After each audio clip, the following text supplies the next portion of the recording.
Dr. Glover Mutabi, thank you very much indeed for your return to Rwanda Beyond the Headlines. I like this regular appearance. Yeah, thank you very much for having me back. I like it too.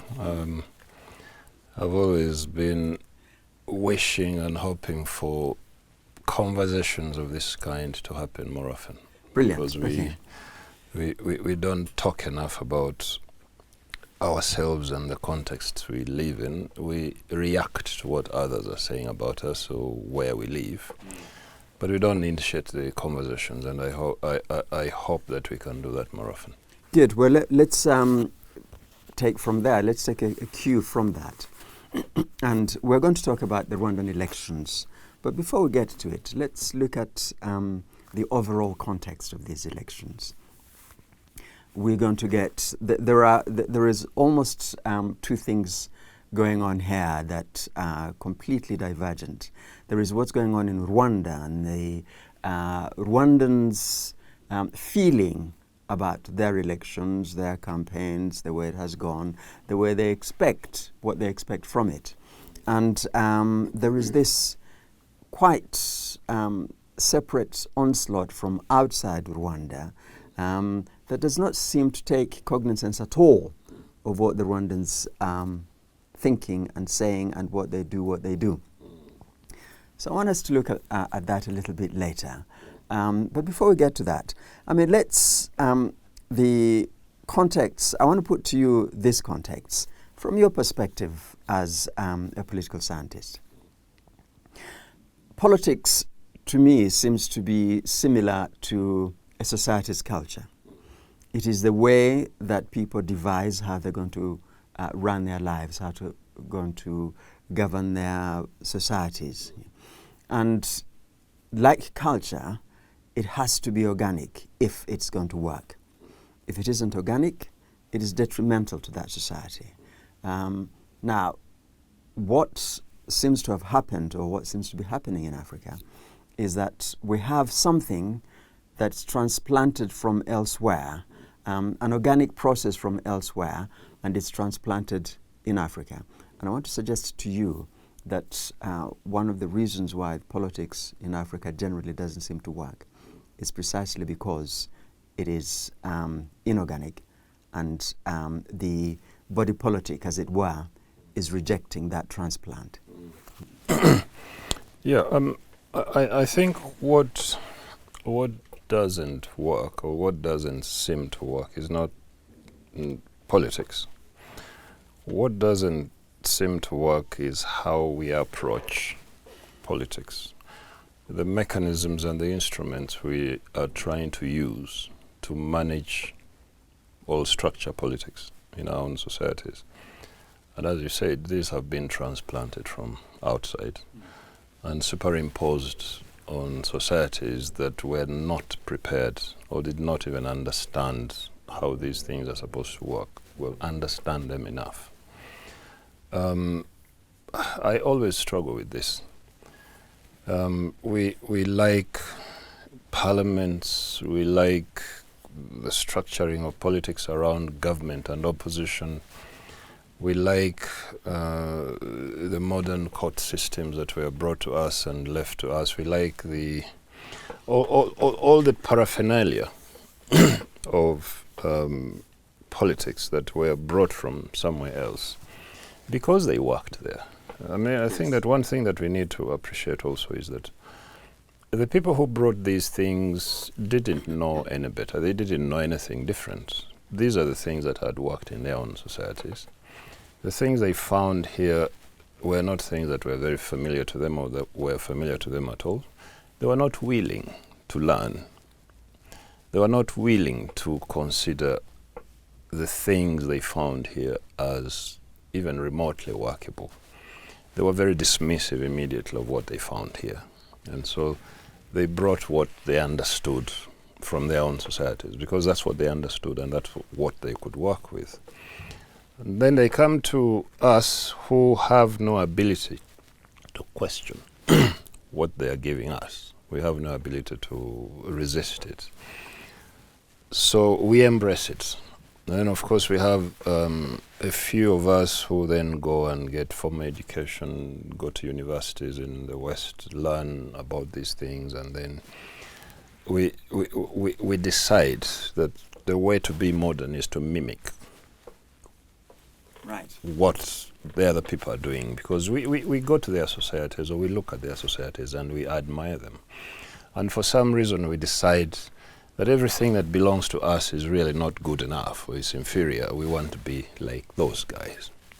So where we are. Yeah, so we are where we are because of this, the willingness to mimic, and that's a big problem. Let me put it to you, they knew exactly what they were doing, because the colonial project or the colonial years were to own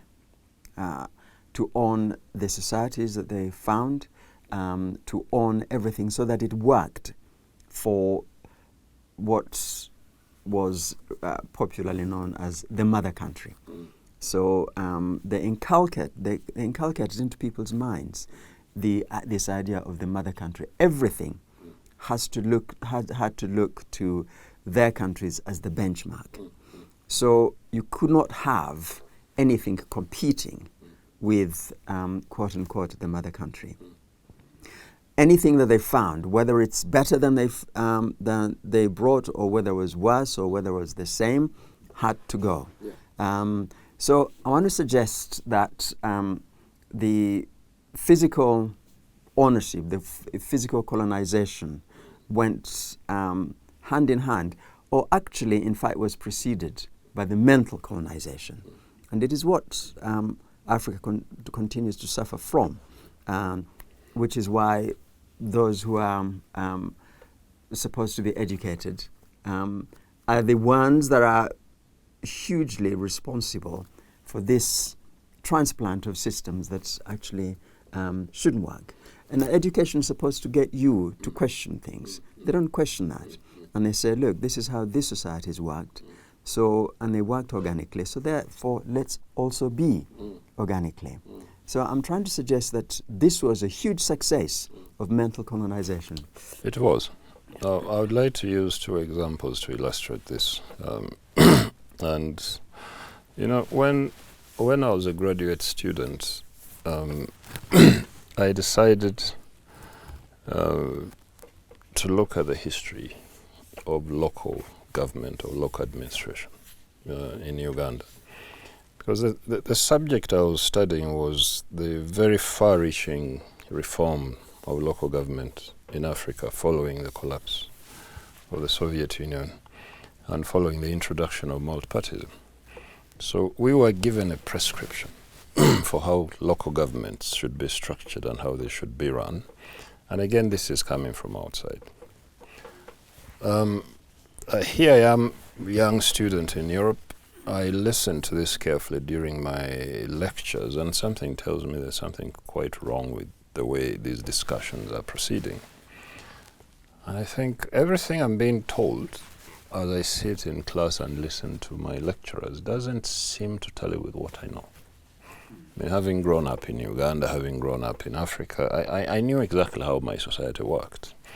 But what I was being told that needed to be done to make that society work better seemed to me to run counter to what I knew. And believe you me, I had never had any ambitions of doing a PhD. But my decision to do a PhD was provoked by these things which I was being told, which I just thought, no, this is not what it is. So I go back to Uganda to do fieldwork, but before I go to do fieldwork, I read. I go back into history. How were Ugandan societies led before colonial rule? How did chiefs relate to the people they were leading? How did the people who were led reacting? How did they react to the chiefs? What was the interaction like? How did the political system develop? Yes. Yeah.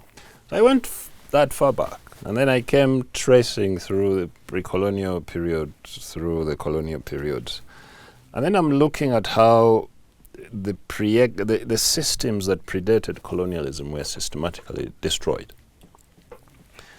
And then we come to a point where the British are trying to introduce things that don't say anything to the peasantry, because the peasantry had their own understanding of the proper relationship between the leaders and the people they lead.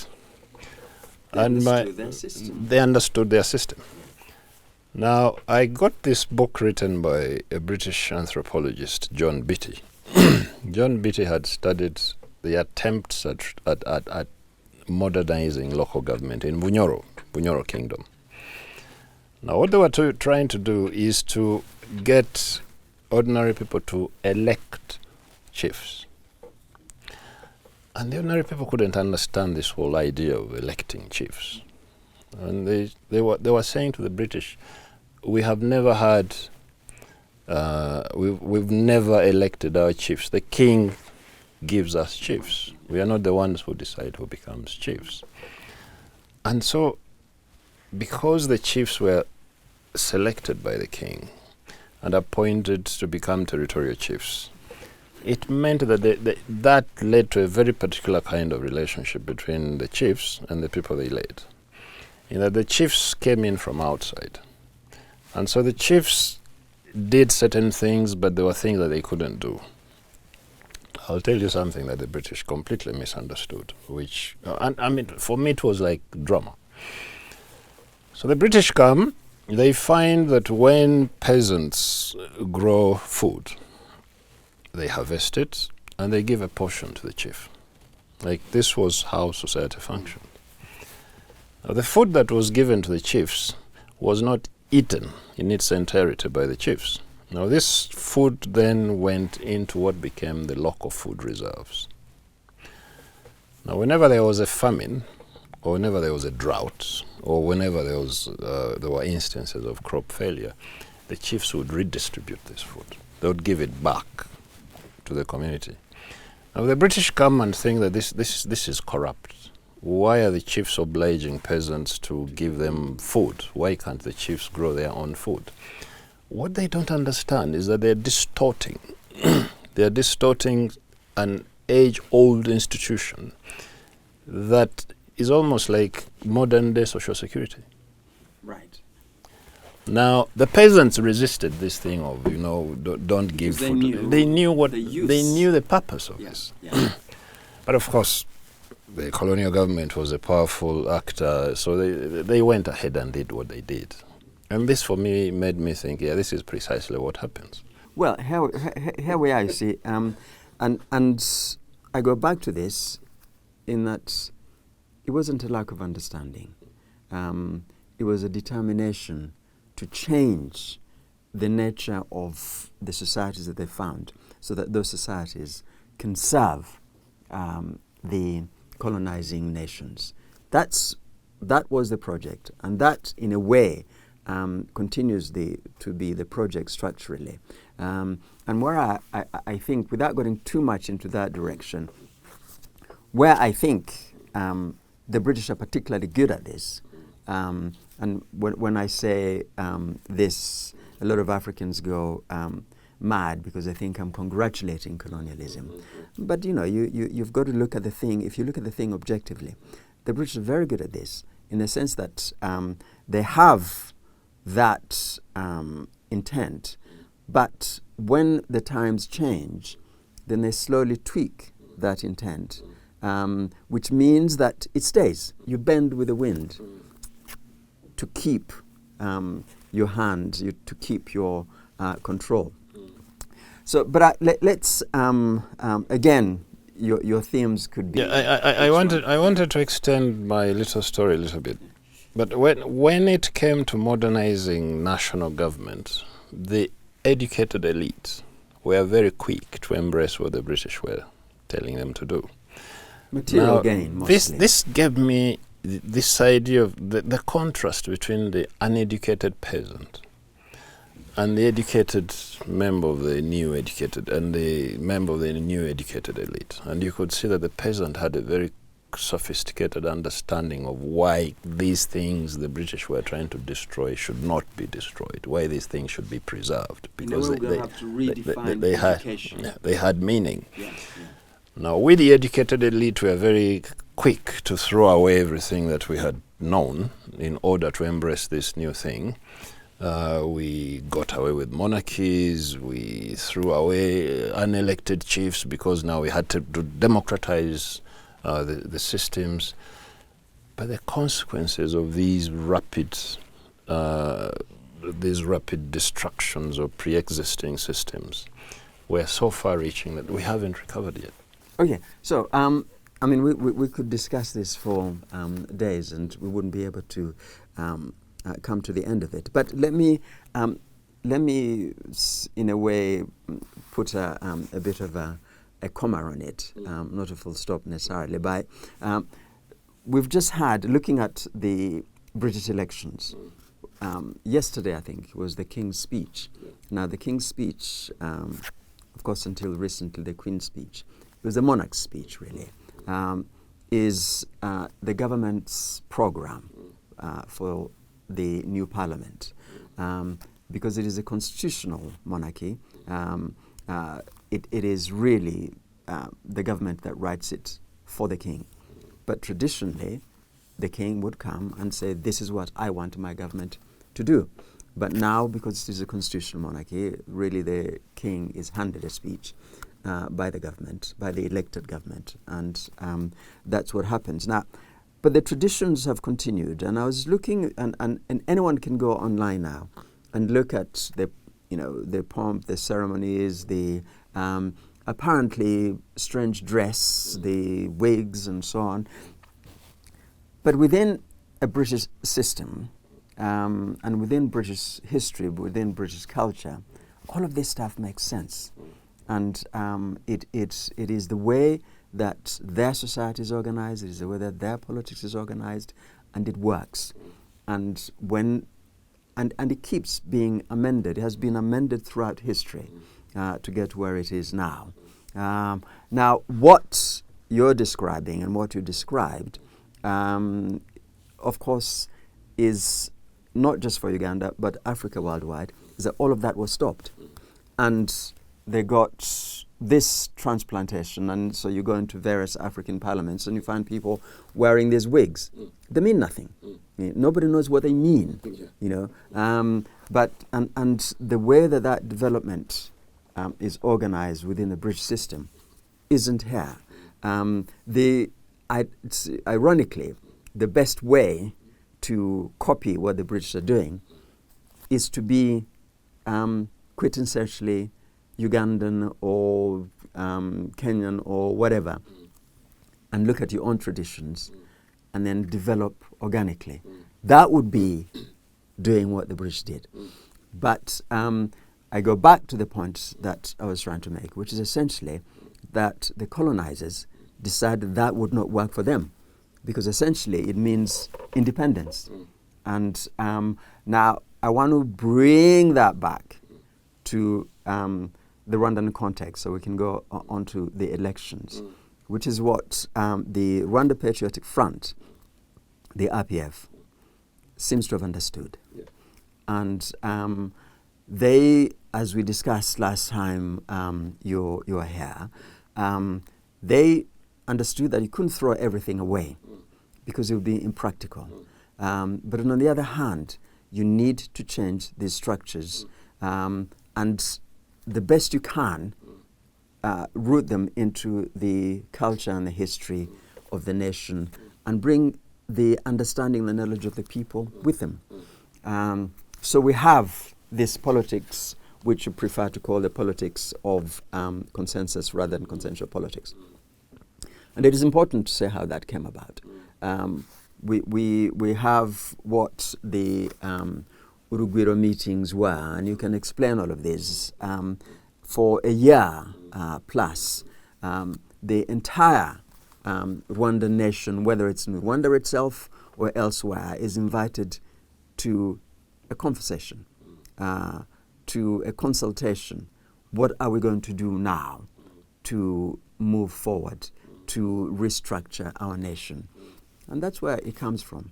It's a hugely, it's participatory democracy, really, and the West doesn't like it.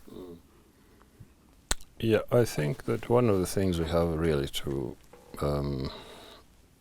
admit is that mimicry is easier than going back into time and saying, okay, this is where we were. What among all the things that we were doing can we appropriate and use and make use of again? What are the things that were introduced to us or that were foisted onto our societies that we have had difficulty making work, that we can re-examine and see how we fit them into what we are trying to do? So that you combine those things that you think are worth reusing, or those things that are worth bringing into your modern political organization, with those things that you're importing from outside. Now, you mentioned the British and all the paraphernalia of the King's speech and the handing over of power and all that. These are their traditions. Yeah. They have changed them over time, they tweak them, but they're not tweaking them in response to external pressure.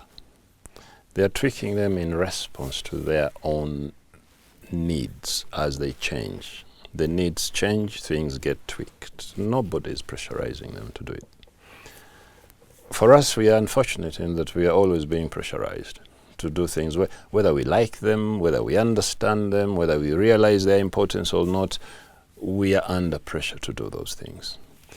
Now, what the RPF has done, and I've had the opportunity to talk to the elders in the RPF, and therefore to get to understand the ideas they developed as they began to think seriously of returning to this country, what needed to be done with and to Rwanda to ensure that Rwanda now departs from where it had been placed by the colonialists and is placed on another path sustainably. Now, what we have seen here are the RPF and the other organizations coming together and thinking together and embarking on the difficult path of not simply mimicking what's happening outside, but trying to now apply some original thinking to what needs to happen, and then the Rwandans themselves managing that process of transition, and the Rwandans being in charge of determining the points at which what needs to change should change, how it should change. It's not that they don't want to listen to outsiders.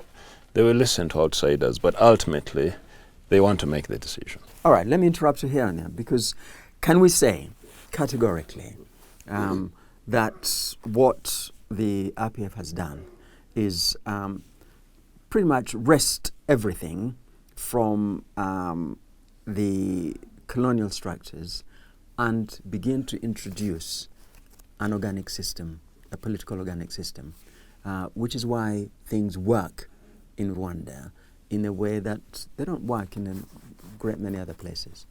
I think things work here because the people who are in charge of running this country are much more in charge of their own agendas than the people running our countries elsewhere. So essentially take your destiny into your own hands and take the people with you. And in order to take the people with you, you have to consider the culture, you have to consider the history. So again, I go back to this point of growing your politics organically. Otherwise, it's detrimental to the society. Yes, absolutely. But you made a point earlier of them completely wresting control from the colonial structure. They haven't really done it completely. And this explains partly the unending fights that you see between the government here and the external actors. When you see outsiders obsessing with what has happened here, the campaigns and the elections and the results that we have seen, from my understanding, and having observed this quietly over a period of time, is you have groups which, since the RPF came here in 1994, have been offended by the RPF in different ways. And they have been very unforgiving. and they have decided that the best way to react is to pretty much trash everything that the RPF is doing and distort it and try to paint it in different colors. You have human rights groups. If you go back to 1994 and the earlier periods, the earlier years after the RPF took over here, there were massive struggles here between the government and the international NGOs. Who sets the agenda in Rwanda? Who was going to determine the path of reconstruction? What kind of reconstruction was going to happen here? Who was going to be in charge? Who was going to set the agenda? Now that sparked off massive struggles between the government and those who had been working here. And they continue today. Whether it's academics who consider themselves to be Rwanda experts and therefore thought they had the right to lecture the new government about how it should go about its business. Now those were rebuffed, and we know who the characters are. The new government in the early 90s expelled over 200 NGOs from here over this struggle of who determines what, where. So they told NGOs to leave, and they said, look, we will call you if we need your help, but in the meantime, we want to be able to understand what our needs are, see what things we can do for ourselves, see what things we need help with, and then we will ask for the help if we need it.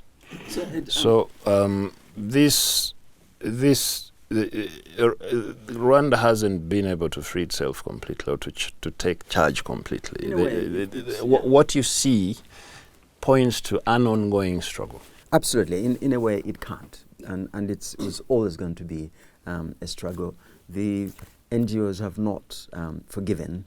They have not forgotten or forgiven. I don't want to go too much down that route because it's a story on itself.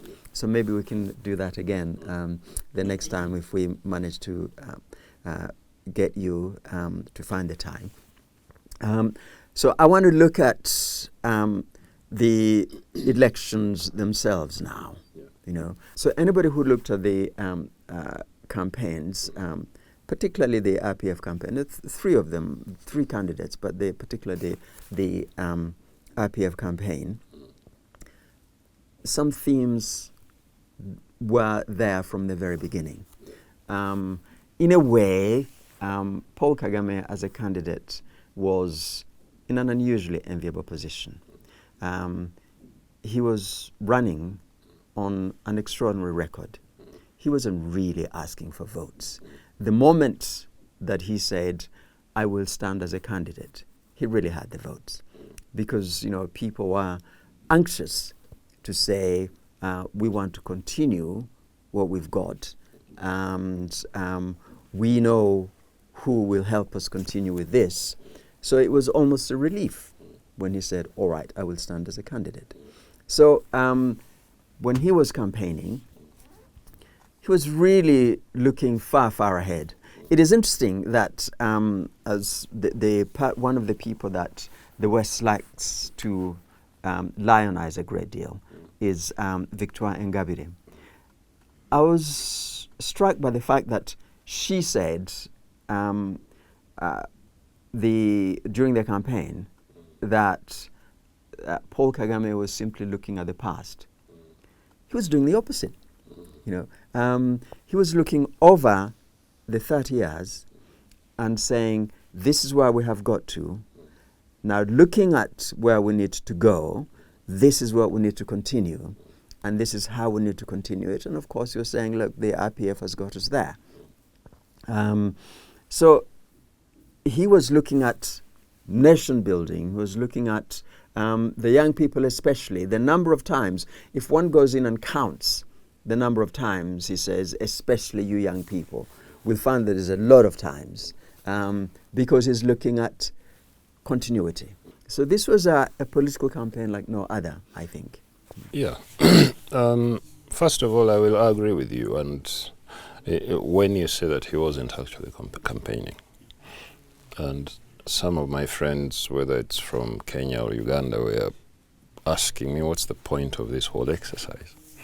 It doesn't seem as if he's campaigning. It looks like one big party moving from one location to another. And this year I decided well in advance that I wanted to attend all the rallies, because previously I've attended a few, and I always felt that maybe I've missed something. This year I determined that I would attend all of them. I didn't attend all of them. I missed one. But part of the reason I wanted to attend them was to listen to what he's saying, and also hear what people are saying, both the people I was interacting with, but also what music are they singing, what are they saying to him. But I also wanted to see what does Rwanda look like 30 years down the road. Now, I've been to various parts of the country when I've been doing research. There are parts I haven't been to for 5 years, there are parts I haven't been to for 10 years. I wanted to also go back to those areas where I've spent time doing research, left years ago, to see what has changed. Now, yes, he wasn't campaigning. He was, and Victor Ingabire is right in that he was referring a lot to the past. As far as I'm concerned, that was important, because his reference to the past is to say, look, this is where we've come from. This is what we were like in those past years. And the leaders we had here were leaders of a very particular kind, and this is what they were, and this is what they were doing to society. And then saying, in the last 30 years, we've left all that behind. Now, all of you who are here, you know where we've been, you know what we've been trying to do, you know how your lives have changed. The politics of this country now is not the politics of the old setup. This is new politics where all Rwandans must benefit from what we are doing, and no one should be left behind. I never heard President Kagame insult or say anything angry about Frank Habineza or the other candidate. I never heard him say angry things about anything. He was rallying Rwandans to look forward with hope, to be determined to continue determining their own fate.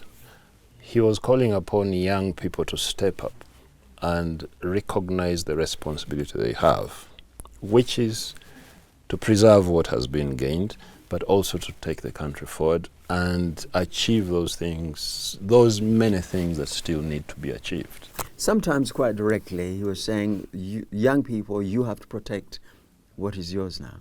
I talked about being in an enviable position as a candidate. One particular moment stood out for me because this was a candidate, a political candidate. Only he is able to actually downplay the achievements that he has led. At one particular moment, this particular moment, he said, look, a lot of what we've managed to achieve sometimes seems so great because there was next to nothing when we started doing all of these things. So we shouldn't get overexcited. We should simply build on that so that this becomes normal. This is an extraordinary thing because any other political candidate, it's normal for him, but any other political candidate will, of course, talk up anything, everything. I've done this, so give me your votes. He didn't need to do that. And what was also interesting was the palpable connection between him and his audience. They understood it. And there was this sort of a lot of interaction where he would say something, then the refrain would be them repeating it, saying, we will do that, we will do that. This is for you to protect. We will protect it, we will protect it. And this is spontaneous. So there is this understanding, this connection, and I think your friends from Kenya, what they seem to have missed is that the partying and the jubilation, underneath all of that was really quite a clear understanding amongst the people that they're celebrating what has been achieved. They're celebrating, day-to-day important things, how they take their children to a doctor when their children need one, there to school, to how they get them clean drinking water, how they get from A to B. So all of that was underneath all of this jubilating. And it is important, I think, and it is instructive to me that people in the region didn't seem to understand that. That says a lot, I think. That and even more. In that when President Kagame would be on the podium talking to young people, he wasn't addressing young people of the RPF. He was addressing the young people of Rwanda. And it was important that the leaders of the 8 parties that were supporting him as their candidate, besides the RPF, were also there. And in some instances, they were the ones that would speak before him. And they were the ones that would actually outline what has been achieved. And for me, the most striking of these speeches was one by the Speaker of Parliament, Ms. Mukabalisa, in Bugesera. Because she's from Bugesera, she was born there, she grew up there. Now, she followed another speech by one of the musicians, also from Bugesera, who was a kid in 1994 and who described what has happened throughout her life and up to where she is now. Now, Ms. Mukabalisa comes and then makes a much longer speech elaborating on what the differences are between the Bugesera she grew up in, between the Bugesera of 1994 and the Bugesera of 30 years later. So by the time President Kagame comes to speak, he doesn't have to reiterate things that have been said by Donatille Mukabalisa, who happens to be the leader of the Liberal Party. So actually the leader of the Liberal Party... She is the opposition. Yeah, she should be opposition, but, well, that's not how things are structured here. But the person who should be a leader of a major opposition party goes to the podium and speaks to this massive crowd and says, this is what has happened under the RPF over the last 30 years, and this is why we, as the Liberal Party, are supporting President Kagame's candidacy. And this is why we are urging our supporters to vote him, and of course, should say, vote for him 100%. Okay. Now, for me, I'm listening to her, how she's describing the evolution of Bugesera. What Bugesera was like, because apparently Bugesera is where they sent people, the undesirables, to go and die there. There was no water, there were tsetse flies there, it was arid, it wasn't very productive in agricultural terms. Bugesera has been transformed. And there is a video clip that shows what Bugesera was like 30 years ago and what it's like now. Now, this is the leader of a separate party who is actually making this speech. Now, by the time President Kagame comes to the podium, he doesn't have to repeat all this because the lady has said it all.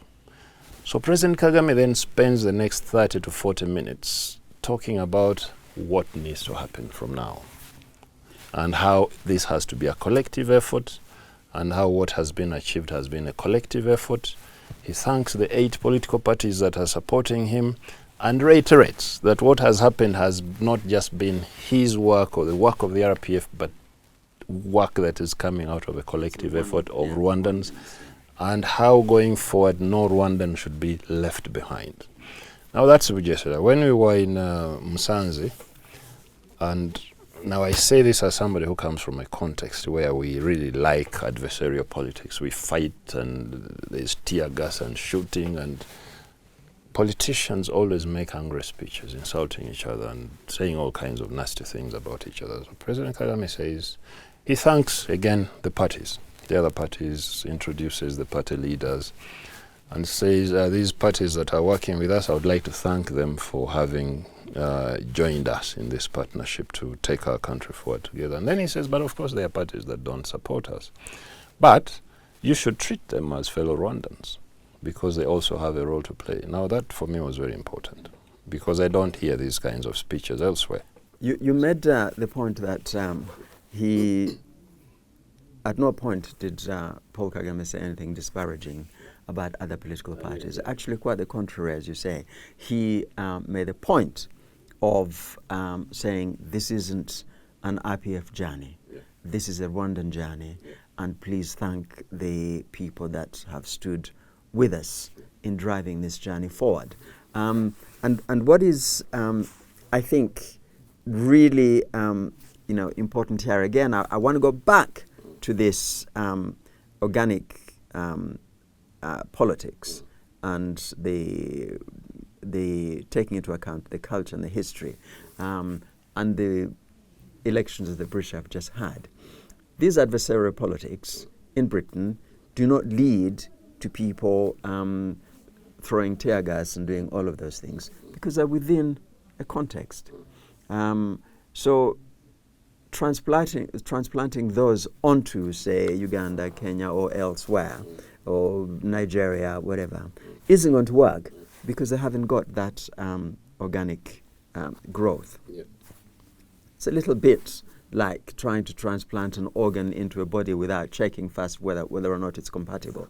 It's going to reject it and the body's going to die. You know? So the body politic in Africa is suffering from transplantation of organs that simply aren't working with it. Yeah. So that's to me seems to be the issue. And when we come back to Rwanda, is that they've understood this, and they're saying, well, how does this work for us? And as you say, it isn't completely decolonized because you can't.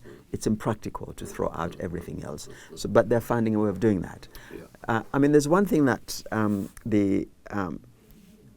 the consensus with other political parties, the image that the RPF has that came out of these Urugwiro meetings, I don't know why they don't use it often enough. I think it's a very clear image, which is they talk about a wheel and the spokes going into different directions of the compass. But the core is where they all meet, and that core is the people, serving the people. It's a very clear thing. So wherever anything that serves the people, they coalesce onto that. And that seems a very clear image to me, and one that is actually not just quintessentially Rwandan of consensus and so on, but quintessentially African. And it is interesting that it isn't spread across the African continent, and what is spread across the African continent is this transplantation of the adversarial politics. Yeah, and of course, spreading what is happening here all over Africa is not going to be easy at all. One of the reasons it could not possibly be easy is because one of the things I have found very difficult is to get my Ugandan friends, the people I interact with very intensely about politics in Uganda, get my Kenyan friends to actually understand that the RPF does not run this country alone, that there are other political parties with which it works. Now, I don't know why this is such a difficult thing for people to understand. So I tell them that the government of Rwanda is a multi-party government. There are several parties inside the government, and cabinet ministers are appointed from all these parties. Now the reaction you get, those are just creations of the RPF, they're satellite parties, don't tell us there are other parties, there couldn't possibly be parties in Rwanda.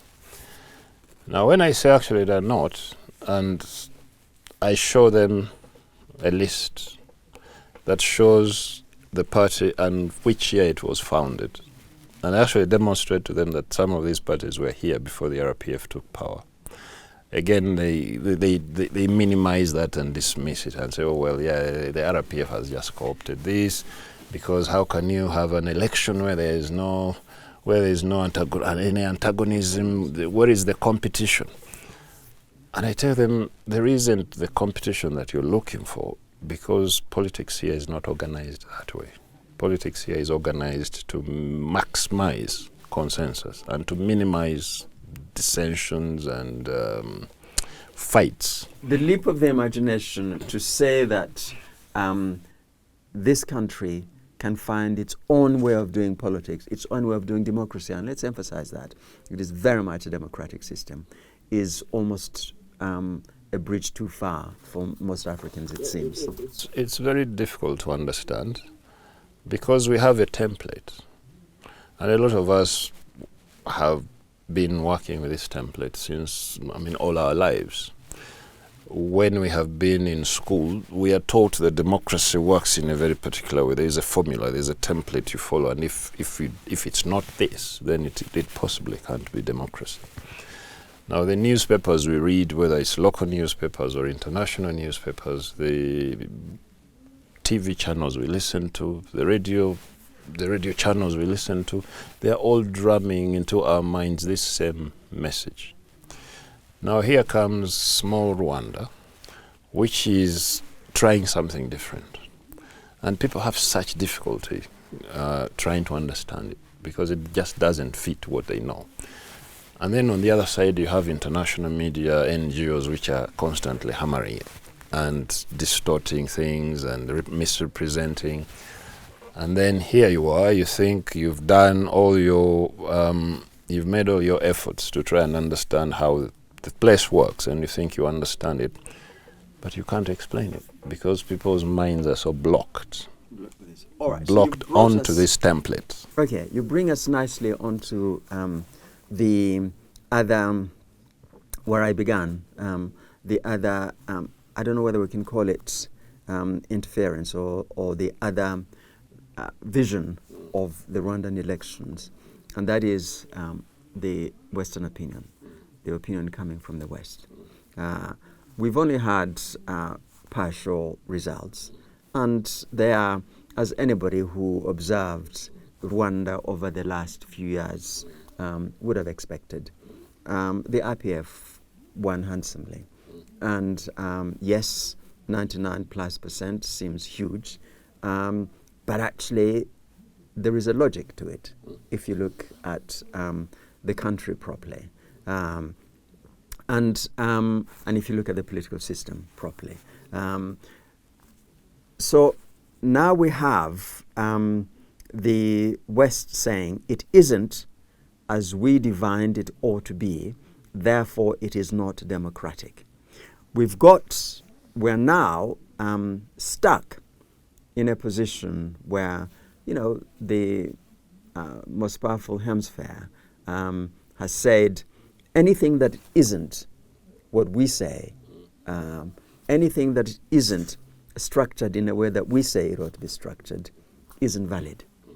So now we have this problem, and that problem, it is exacerbated by the fact that, as you say, within a lot of African minds, that is the template that they follow. So you will have them repeating all of this, which goes back to my suggestion that the most, or perhaps one of the most important parts of the colonization is the colonization of the mind. So Africans themselves are making arguments and structuring things that are detrimental to them.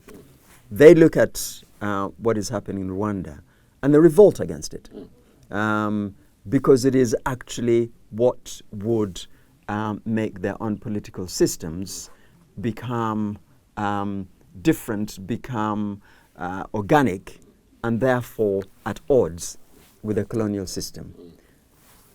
Now, this thing is a huge distraction. I made the point a little when you were last here that the RPF is focused. Paul Kagame is famously disciplined and focused, so he won't be distracted by all of this. But the nation can be, and the zeitgeist can be distracted. And even he himself, when you look at interviews, he's constantly having to answer these ridiculous questions that the subtext of which is you're not doing things the way you're supposed to be doing them, and the way you're supposed to be doing them is what the West says. So what happens? What does Rwanda do?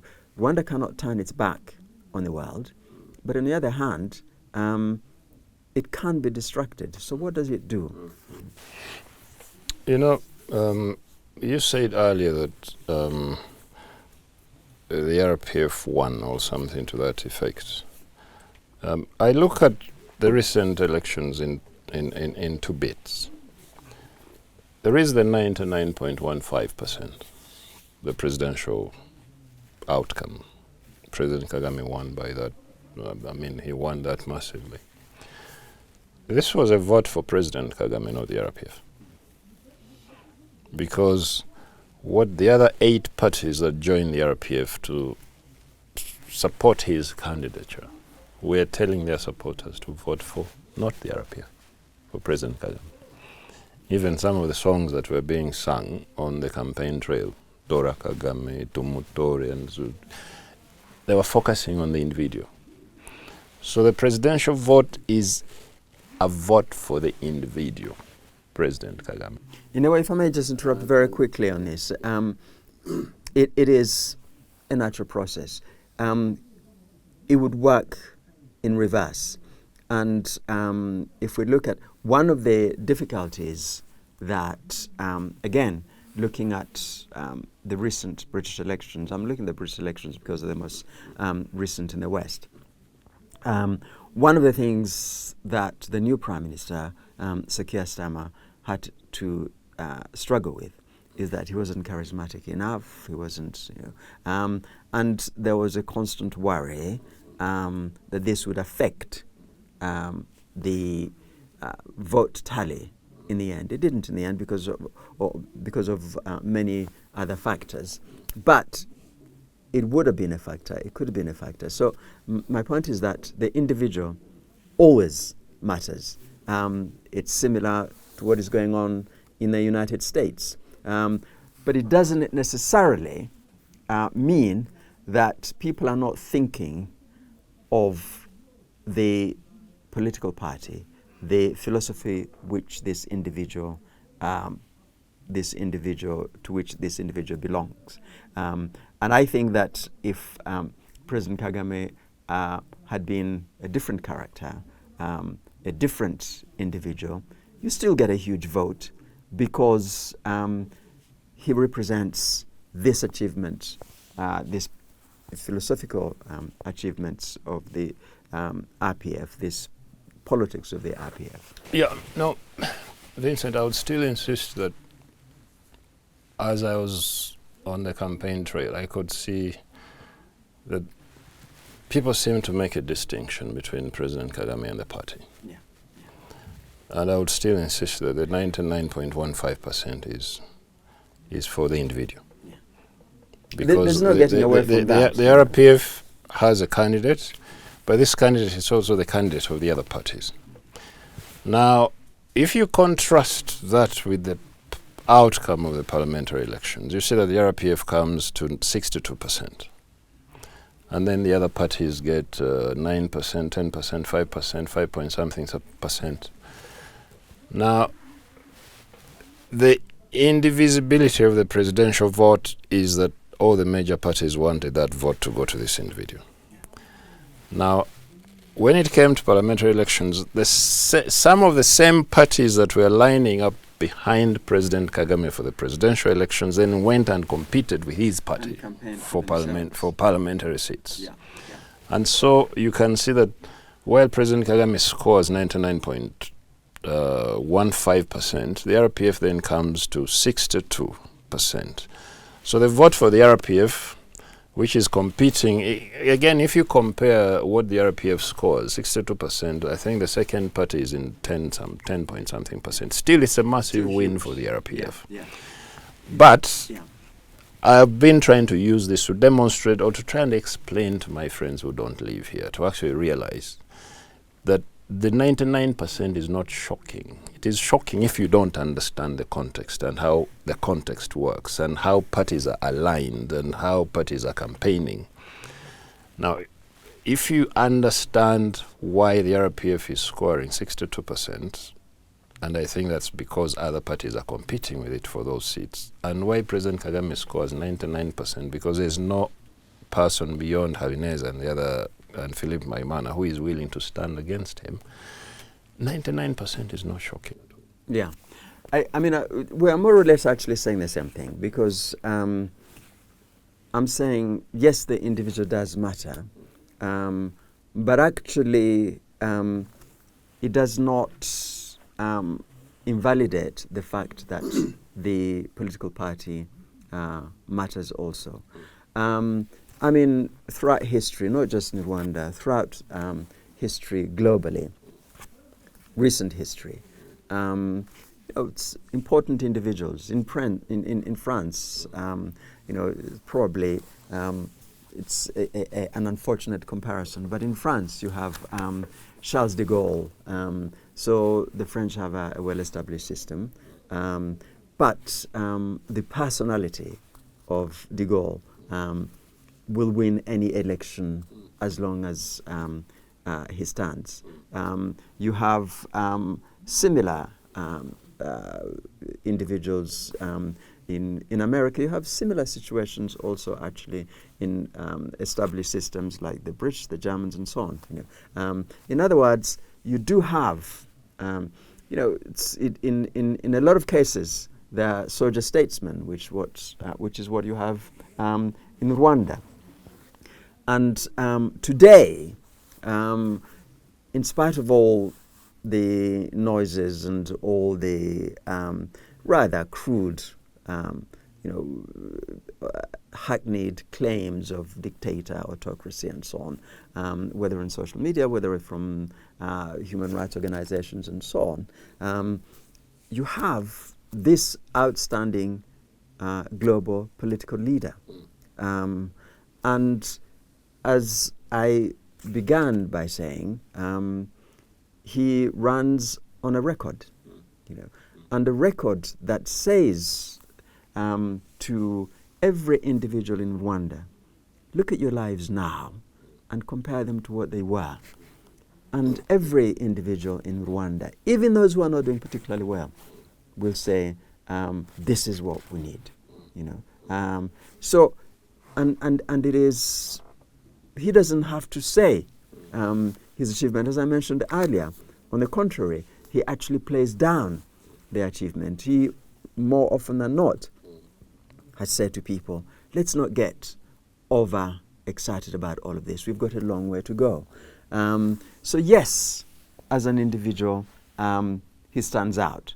But I'm trying to suggest that there is something a lot more fundamental than that, and that is the system, the political system, and the organic nature of the political system. Yes, there is that struggle that you mentioned that continues, but even the continuation of that struggle itself is an achievement, in the sense that it suggests that you have not accepted the colonial structures. Where there isn't that struggle, there is a problem. Yeah, that is absolutely true, and I think that there is him, but there is also the system, and people recognize the differences between this system and the previous one. And there are times when I have been talking to my friends abroad about trying to explain to them that actually Rwanda is not a one-party state. There are several parties there, and they have reached some kind of understanding about how they should work together. And if you don't hear about the other parties, it doesn't mean that they're not there. They're there. They're working alongside the RPF. They have representatives in government. They do a lot of important work in the country. The question I get then is, but how sustainable is this? Yeah. Interesting, isn't it? That they wonder how sustainable that is, but they do not wonder what exists now, how sustainable that is. Yeah, so my response is always that its sustainability will depend on the degree to which it addresses the desires and aspirations of Rwandans. But I also want to suggest, if I may interrupt, just a minute. Yeah. And I say that for now, it is what Rwandans seem to want to be in place, and as long as it continues to satisfy Rwandans, it will be sustainable. Well, I want to suggest, sorry, I was trying to interrupt here to say that even if it doesn't satisfy Rwandans, at the moment where it does not satisfy Rwandans, it is still sustainable for this reason, that the system has now established a process where you amend it smoothly to go all of this. They might decide that a few years from now that they want to restructure their political parties. They will have done so organically. So there is now a process to do that. This is what, to me, the most important things, and I look at that not only from the Rwandan context, but from an African perspective. That's what's missing, an organic process where people say, well, look, this is the development where we are now, so we need to amend this so we can go to the next stage. Yeah, but I think we shouldn't disregard something important, at least from my perspective, which is that I don't think that it's impossible for the system that we have today to disintegrate. Sure. Yeah. Most can. A lot of them can. It can. Yeah. But how can it be preserved? How can it be protected from disintegration? Now, I had once a conversation. It arose out of my chickiness asking one party leader, why is it that they always support President Kagame's candidacy? And I asked that person, don't you want to be in power? And their retort was, I am in power. And I said, well, they explained to me what they meant by this. But then I put this question of sustainability to this person, because I have my way of answering it, but I wanted to see how somebody who is in the system answers the question. I said, but how long can this last? And then the person says to me, it will last for as long as we continue to trust each other. And he says, when the RPF came here and took power, there are certain things we agreed about. And the RPF has kept its end of the bargain, and we have kept ours. He says, if you see us working with the RPF, it's because we trust them. Now, when that trust breaks down, maybe that's when it will end. But for now, we trust each other. We are all wanting to do the same thing. We want to move the country in the same direction. So for that reason, I'm not particularly bothered about not being president. And your question about being in power, be assured that I'm in power because I'm in government. And the sustainability of it. I mean, I take your point. Again, let me use the British elections as an example. There are two main political parties. I mean, there are at least 3, 4 now, I think. But there are two main political parties that vie for power through the 20th century anyway. And at each, there have been moments where each one of these political parties has seemed as if it's going to disintegrate. At the moment, the Conservative Party is in trouble. It's looking within the internecine struggles as they look for a new leader and so on. And 14 years in power has pretty much done them a great deal of harm, or rather what they have done or failed to do after 14 years in power seems to have done them a great deal of harm. But I'm suggesting that they're not going to disintegrate because they draw from that organic development. They will probably be out of power for maybe 2 terms and so on, but they'll go and draw from that organic development, from that from that political philosophy of how they came into being, and the people will immediately identify with that. The people are disenchanted with them because they have lost sight of that organic development. Now, what I'm suggesting is that one of the things that the RPF has done by instituting, bringing back that organic development, means that the system need not necessarily disintegrate. It might come to a point where people say we want something different, but that doesn't necessarily have to mean disintegration. It simply means that you then smoothly amend it to the thing that you want. Yeah, Still, I think that it will depend on how much the different actors trust each other's intentions. It will depend on how much the different actors continue to want to do the same thing. When I hear Miss Ingabire talking, when I hear Rwandans in the diaspora of Ingabire's inclination talking, it strikes me that even if they were allowed to participate in politics in Rwanda, they would seek to operate outside the consensus that we have today. Because they have fairly radically different ideas about what should happen in this country. And when I listen to them sometimes, they strike me as the Africans elsewhere who are stuck up with this template. Let's be blunt about this. I think that they want to destroy what has been built up from July 1994 because they hunker back to a Rwanda which is divided along ethnic lines. They won't say this, but that's who they are and that's what they want. We need not be coy about this. Yeah, but even if somebody gave them the benefit of the doubt and for a second assume that that's not what they want to do, the product of the kind of politics that they would want to introduce here would still lead to the same result. Maybe. Because when I'm listening to Miss Ingabire, and she's talking of opposition, there is no opposition here. As some person from Uganda would say, there is no opposition in Rwanda, so don't talk to us about democracy in Rwanda.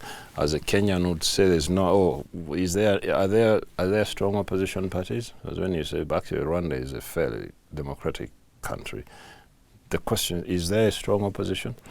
Now I hear Ingabire saying those things, that language of, the language that always suggests we have a template, we don't need to think outside this template.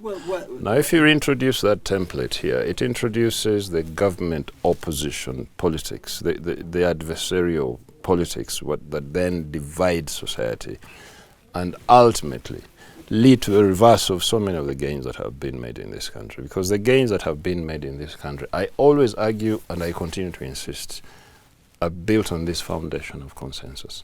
All right. Well, once you break that consensus, then the risk is you destroy everything. I'm going a stage earlier than you do. First of all, Ingabire simply repeats what she thinks the West wants to hear. So she has no ideas. Maybe not what she thinks they want to hear, what she knows. She operates. Perhaps she operates with a template. She doesn't allow herself to think outside of. Right. I mean, essentially, she has no ideas beyond A, depending on divisive, politics of pre-1994, and B, grabbing what the West wants to hear. So she has really no ideas with which one can engage, and I'm saying I'm going a stage earlier because I want to suggest to you, and as we come to an end of this discussion.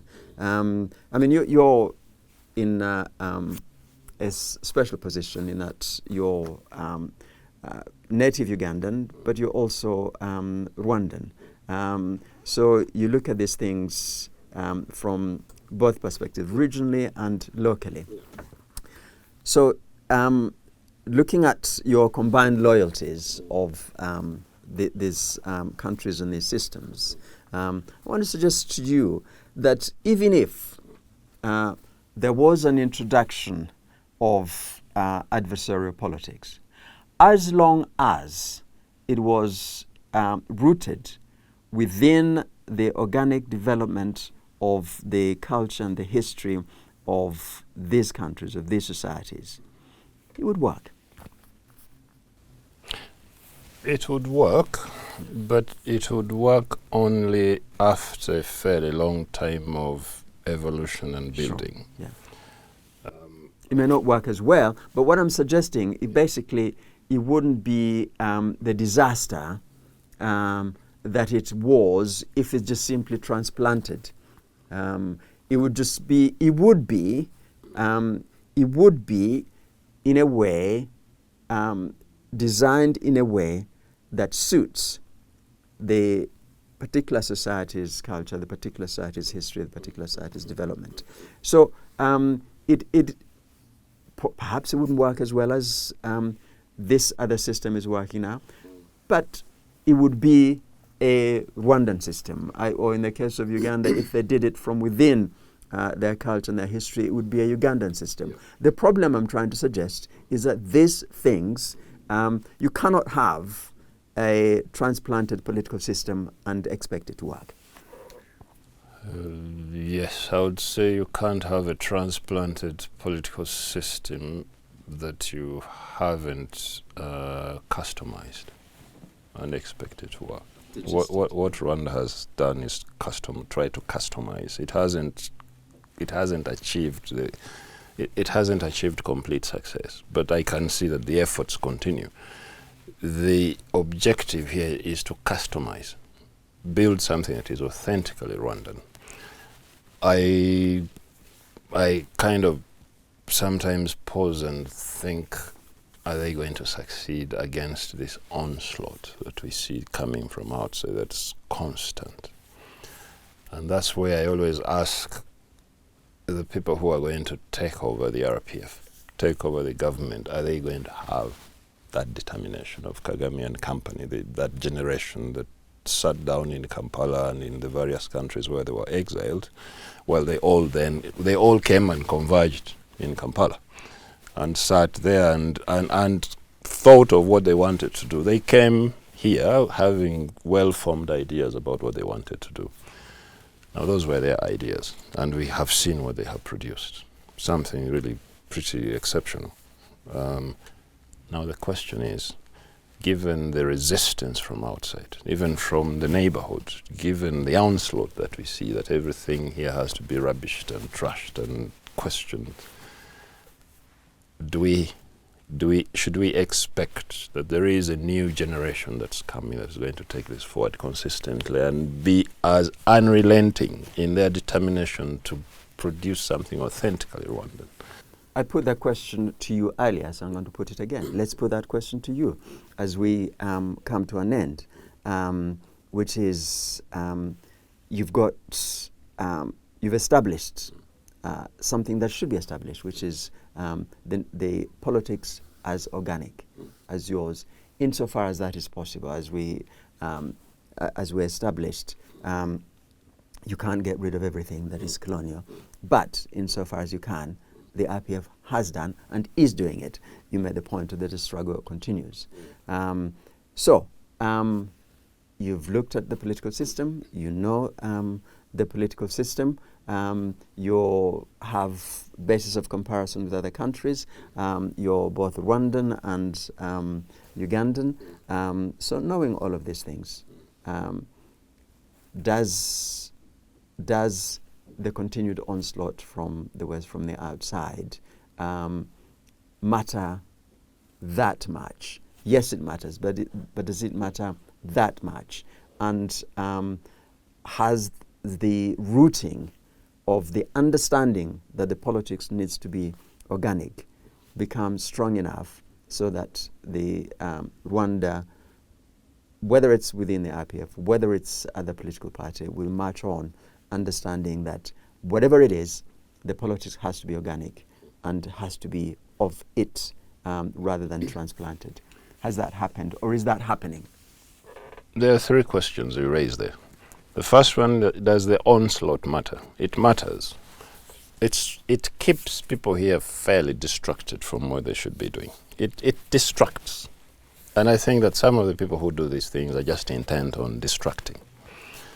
And I think it takes a great deal of mental strength to deal with it while also forging ahead. And I've seen that happen here. So yes, it matters. What matters even more is that there should be people here who continue to fop it off. Are there? I don't know yet. I keep asking this question. But I hope that they're there. And I would like to believe that the people who are in charge today, the originators of these ideas, are constantly exercised by this question. I wouldn't believe that they don't think about it. The other thing you ask is,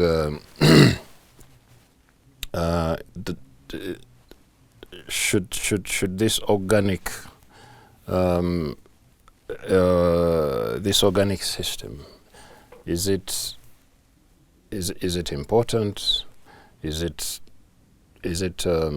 I mean, we've established that it is essential, essentially, for the politics of any country to work. Any country, not just Rwanda, but any country to work. A political system that isn't organic isn't going to work. So the real question for Rwanda is that, is it now, that understanding, is it properly rooted within Rwandans, within Rwanda itself, for them to understand that whatever changes they want to make, they will make them understanding that they have to be organic. It has to be based on their history, their culture, their understanding. There are Rwandans I speak to who seem to understand, who seem to be, who have bought into it completely, who I think would take it forward. But Rwanda is like the rest of Africa. We have Rwandans here who have had the same education as the rest of us. We have Rwandans who grew up in Europe and elsewhere, who return to this country with the same templates in their minds. And there are those too. And I talk to them and I feel a little nervous that they also are not willing to actually try to unpick the system as it is and see its constituent parts and try to put it together and understand what it is. They are very critical of the fact that, for instance, we don't have constituency MPs, that we don't elect MPs directly because, unless MPs are elected directly, they can't be accountable. The same standard arguments that you read in any textbook, but which on close examination actually is nonsensical, because we know so many African countries where MPs are elected directly, where parliaments are so useless. The whole idea of accountability just doesn't arise. But actually, this is not, and also looking at more established political systems in a modern sense, the system of parliamentary representation here is similar to some in Europe. So they haven't looked at it properly. No, they haven't, and this is why that worries me. That sometimes you talk to people and the things that they're unhappy about here, they haven't really looked at it suggest to me that they actually haven't spent time trying to understand what it is they are criticizing. Just today, I'm in a WhatsApp group made up of Rwandans, highly intellectual Rwandans, and the discussion has been that the current parliament needs to be strengthened. It needs to be enabled to do better. It needs to be changed, and it's so weak, and it's so this and so this.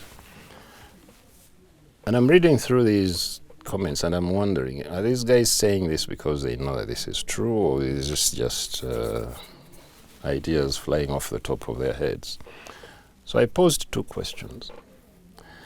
What is it that is wrong with the current parliament? What does it do badly? The second one, what do parliaments elsewhere do well that this one is doing badly or not doing at all? And those same people are not answering the questions. Of course. I've seen some of them now resorting to all kinds of responses. But the issue I'm raising is that we Africans need to go beyond the urge to criticize things without actually knowing what is it that is wrong that we need to change. And I said, if you want to change something, first understand what you need to fix before you say, I want to change this. So yeah, there are Rwandans who I would think would take this system forward. They would be as resilient and as determined. But there are also those who would, in kind of a simple-minded way, want to adopt the usual template. Yes. And I fear that they really don't think about the implications of that. It's inevitably, I think. Let's end on this. You're going around the campaign, what are the feelings as you go around the campaign? I mean, as a Rwandan, as a Ugandan, as a political scientist, you're going around the electoral campaign. What are the immediate feelings that come to you? Not the intellectual evaluation of what this does and what it does and so on. What is your immediate feeling as you do all that? The first thing that has struck me is that the RPF is a very, very powerful entity, whichever way you look at it. And just visually, all the rallies I have attended, you can see that the logistical capacity required to set up these venues and to make them work the way they work. The organization is quite extraordinary. It's immense. If you look at the number of people who are coming in, and there are times when I would have to wait at the venue for at least an hour before setting off because the roads are totally clogged up by pedestrians. I think this thing is very huge and it's very powerful. And then my next reflection is that the 8 political parties that have chosen the path of cooperating with the RPF has made a wise decision, because I think it would be very difficult for them to compete on equal footing with the RPF.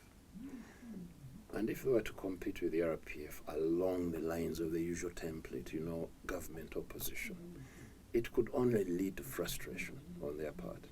Because first of all, they couldn't possibly defeat the RPF.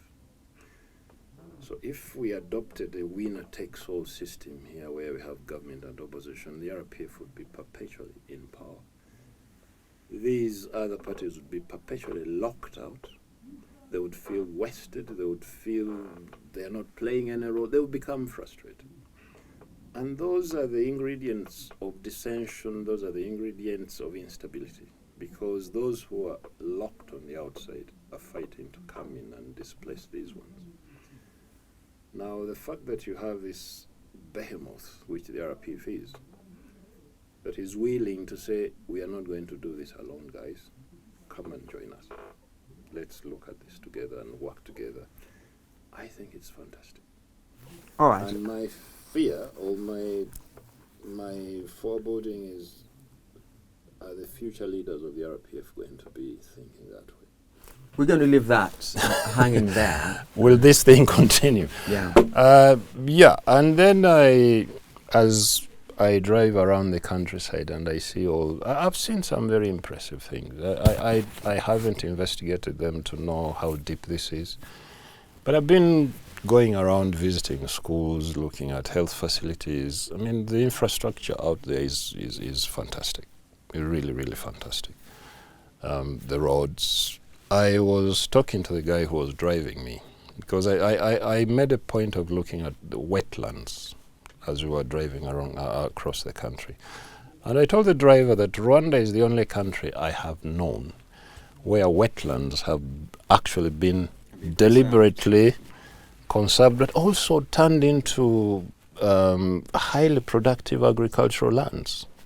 And I was taking photos of these wetlands as we drove around, because in my own native Uganda, the way we have mismanaged our wetlands is now such a big political issue.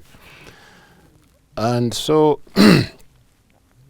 those things made me understand that when people in rural areas are singing the praises of Kagame, when people in rural areas are going to attend these parties and dancing and partying, when people are walking to these venues at midnight or at 2 a.m., when actually the president will turn up tomorrow at 10 a.m. or 11 a.m., there is a reason for it. And unless somebody has paused seriously and really tried to connect all these things together, you simply can't understand what's going on. Well, as usual, we could go on for a lot longer, but I'm going to resist the temptation and perhaps ask you to come back and do that. Dr. Governor Mutabi, thank you very much indeed for your time. Thank you for inviting me. And as I always say, I'm very happy to come back. I think we don't talk about these things enough among ourselves, and we should. Good. Well, we'll take that as a challenge. Thank you very much indeed. Thank you, Vincent.